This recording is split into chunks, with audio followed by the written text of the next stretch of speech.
पाहूया आजच्या दिवसातील काही ठळक घडामोडी आपल्या शिवराज न्यूज या चॅनलवरती. पाहूया या बातमीचा सविस्तर वृत्तांत. महात्मा ज्योतिबा फुले, छत्रपती राजर्षी शाहू महाराज, महामानव डॉक्टर बाबासाहेब आंबेडकर, लोकशाहीर अण्णाभाऊ साठे या सर्व महापुरुषांना विनम्र अभिवादन करून या कार्यक्रमाला उपस्थित असलेले आमचे आंबेडकरी चळवळीचे नेते उत्तमदादा कांबळे, कार्यक्रम आहे शाहू महाराजांच्या जयंती निमित्त आहे. शॉर्ट फिल्मच्या संदर्भातली जी काही ही फेस्टिवलची भूमिका आहे ती महाराष्ट्रात मला कुठंच दिसत नाही. त्याच्यामुळे खऱ्या अर्थाने अनिल महामाने साहेबांचं मी पुन्हा एकदा स्वागत करतो की या सगळ्या कलाकारांना त्यांनी एक व्यासपीठ निर्माण करून दिलं. दुर्दैवाने आमचं सरकार याच्याकडे बघत नाही. सांस्कृतिक मंत्री आपल्याकडे किती जणांना माहिती आहे? किती जणांना माहित आहे? मी चर्चा करतो तुमचे. पण कुणाला दिलाय तर ते या महाराष्ट्रातल्या सगळ्या मंदिराला देऊन टाकलं. आणि मंदिरातला फंड कुठं जातोय म्हणल्यावर 200 कोटी अयोध्यामधूनच गायब झाली. साखळी बघा, राम मंदिराच्या तिजोरीतून 200 कोटी गायब. त्या रामाला सुद्धा सोडलं नाही अशी स्थिती आहे. हा 200 किलो चांदी गायब आहे. या सांस्कृतिक मंत्र्याचं काम काय?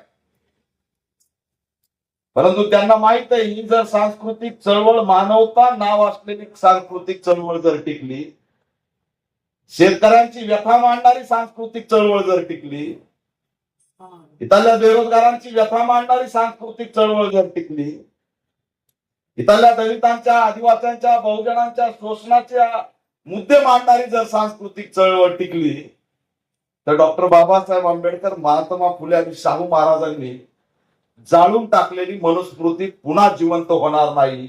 म्हणून त्यांनी असणार हे सांस्कृतिक चळवळ मानवतेची संपवली अशी एक सुनियोजित कटाचा भाग आहे. मी मोठेपणा सांगत नाही, पण मी आशावादी.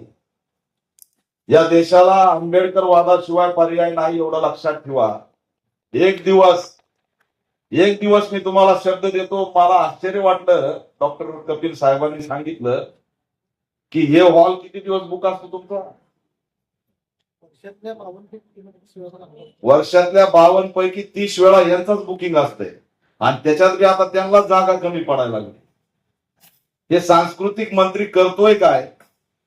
चला, उद्या जर माझं सरकार आलं ना तर कायमस्वरूपी या फिल्म फेस्टिवल आणि शॉर्ट फिल्म साठी एक भव्य सभागृह आम्ही असणार जिल्ह्यात उभा करू आणि ही बहुजनांची चळवळ गतिमान केल्याशिवाय आम्ही राहणार. आणि आशावादी, निराशावादी नाही. पण याच्यासाठी कोणी निर्माण करत नाही. हे कुणाला टिकवायचं नाही. बरं, आमच्या कलाकाराला काही व्हॅल्यू नाही. आता ते आमच्या दादानी सांगितलं हे शॉर्ट फिल्म जर सोशल मीडियावर येतात ना, सोशल मीडियावर येतात, सगळे येतात, पण आमच्यापेक्षा व्हायरल तो लड्डू मुथियान होतोय. एक जणाच्या डोक्यावर बसवतोय, पाकाच थांबवतोय. ते लड्डू मुथियान नावाचा रेस. अशा अनेक रील्स आमच्या डोक्यात घातलाय. हा सांस्कृतिक वार आहे, सुनियोजित कट आहे. तुम्ही प्रमुख विषयामध्ये कधीही गुंतले नाही पाहिजे यासाठीचा केलेला हा सुनियोजित कट आहे. लक्षात ठेवा. या रील्स मधून आपण बाहेर आलं पाहिजे आणि ही सांस्कृतिक चळवळ टिकवली पाहिजे असं सुद्धा या निमित्ताने मी सांगतो. खऱ्या अर्थाने तुम्ही जर बघितलं काय काय पिक्चर आणले, कोणता Kashmir files, Kashmir files, Kerala files, Gujarat files नाही आणला त्यांनी. पण अनिल सरांना मी मागणी करतोय, एफस्टीन फाईल काढा ना, एफस्टीन फाईल. पण तुम्ही जे माझ्या हाताने ते क्लॅप वाजवलं, माझ्या आयुष्यात पहिल्यांदा वाजवलं. किती जोरात वाजवायचं हे मला माहित नव्हतं.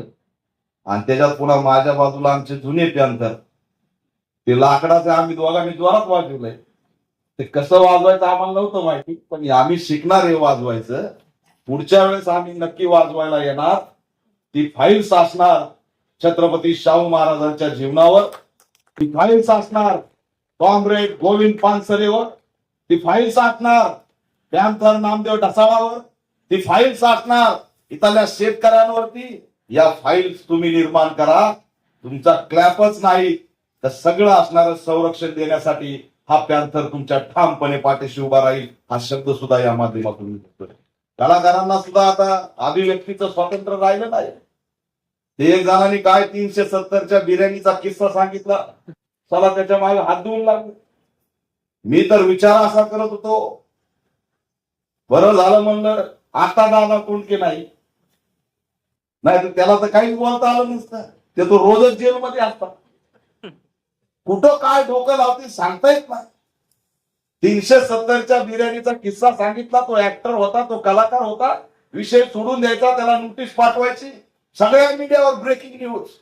370 महिलांचा अपमान. अरे तुम्ही महिलांवर बोलणार, तुम्हाला अधिकार नाही ती. दीपक केदार महाराष्ट्रात फिरतोय, रोज कुठं ना कुठं जाऊन रडतोय, रोज कुणाचे ना कुणाचे अश्रू माझ्या कपड्याला लागतायत. आणि या सरकारने आम्हाला शिकवायचं महिलांचं रक्षण. काय झालंय नसरापूरला 6 वर्षाची चिमुरडी काय असते, काय असतंय डोंगराळ्याला काय झालं, 4.5 वर्षाचं लेकरू तिथं मारलं. जेव्हा अत्याचार करून मारलं ती मारलं, पण तिच्या तोंडावरती एवढा मोठा दगड टाकला की तिचा चेहरा चिपकून गेला. या कर्नाटकच्या बॉर्डरवर जाऊन आलो, त्या ठिकाणी कबड्डी खेळाडू होती 14 वर्षाची आमची दलित मुलगी. 2 वर्ष त्या कोचने तिचं शोषण केलं आणि 36 वार करून 3ऱ्या मजल्यावर टिकून दिलं. या बातम्या आहेत मीडिया. तुम्ही सांगणार महिलांचं रक्षण, तुम्ही सांगणार महिलांच्या संदर्भात. आणि आज जर तुम्ही या सगळ्या सांस्कृतिक चळवळीच्या माध्यमातून जर जागे झाले नाही तर लक्षात ठेवा, हे सगळं संपणार आहे. माणसाच्या अस्तित्वाचा प्रश्न निर्माण झालाय. माझ्या गळ्यात निळा म्हणून मी तेवढ्यापुरतं मला मर्यादित समजू नका. आज संपूर्ण माणूसच ठोक्यात आलेला आहे, लक्षात ठेवा. सांगू शकता तुम्ही डोंगराळ्याच्या लेकीची जात, सांगू शकता तुम्ही नसरापूरच्या लेकीची जात, सांगू शकता तुम्ही त्या कबड्डी खेळणाऱ्याच्या आमच्या त्या तिथल्या खेळाडूची जात, नाही सांगू शकत. माणूस धोक्यात, लक्षात ठेवा. आणि हे माणूस वाचवण्याचं आंदोलन मला कुठं दिसत नाही. प्रत्येक वेळी फासकन उठलं की एक जण म्हणला अशोक खरात दलित आहे. काय संबंध आहे बाबा? आणि त्या अशोक खरातवर पिक्चर निघाव. ही घटना घडून चार्जशीट सुद्धा कोर्टात गेली नाही, पण त्याच्या आधी त्याच्यावर पिक्चर बनायला लागला. आणि आम्हाला त्याची उत्सुकता आहे. अरे ज्याला पेटवायला पाहिजे त्याला तुम्ही नटवायला निघाला. काय आहे त्याच्यात? अशा पिक्चर बनवणार, अशा पद्धतीने भोंदूगिरीचं राज्य उभा करणार. आणि या भोंदूच्या राज्यामध्ये आमच्या शाहू महाराजांनी जो समतेचा विचार पेरला तो हरवणार. ही भोंदूगिरी अचानक नाही आली, ही सुनियोजित गट, लक्षात ठेवा. शाहू महाराजांनी गाळली होती, बाबासाहेबांनी गाळली होती आणि यांनी ती जिवंत केली, यांना संरक्षण दिलं. त्या अशोक खानाच्या मंदिराला कुणाचा निधी आहे? सांस्कृतिक मंत्र्याचा. या सगळ्या असणाऱ्या भोंदूगिरांना कुणाचा निधी आहे? सरकारचा. पण आमच्यासाठी एखादा निधी नाही, आमच्या कलाकारांना प्रोत्साहन देणारा निधी नाही, आमच्या वारकऱ्यांचा विचार पसरवण्यासाठी निधी नाही, शेतकऱ्यांच्या कर्जमाफीच्या गप्पा मारल्या. तुम्हाला माहिती नाही, कधीतरी जाऊन ChatGPTला विचारा. ChatGPT सुद्धा आता खोटं बोलत नाही. 1981 लोक या 5 महिन्यात शेतकऱ्यांनी आत्महत्या केली. कुठे हा आकडा? काय चाललंय या राज्यात? काय व्हायला लागलं या राज्यात? आणि आम्ही मात्र निद्रिस्त आहोत. धर्माचा अजेंडा आम्हाला महत्वाचा वाटतो, धर्म महत्वाचा वाटायला लागलाय. अरे पण जर माणूसच राहिला नाही तर धर्माचा आणि मूलभूत अधिकाराचा आणि त्याला सगळ्या व्यवस्थेचा अर्थ काय?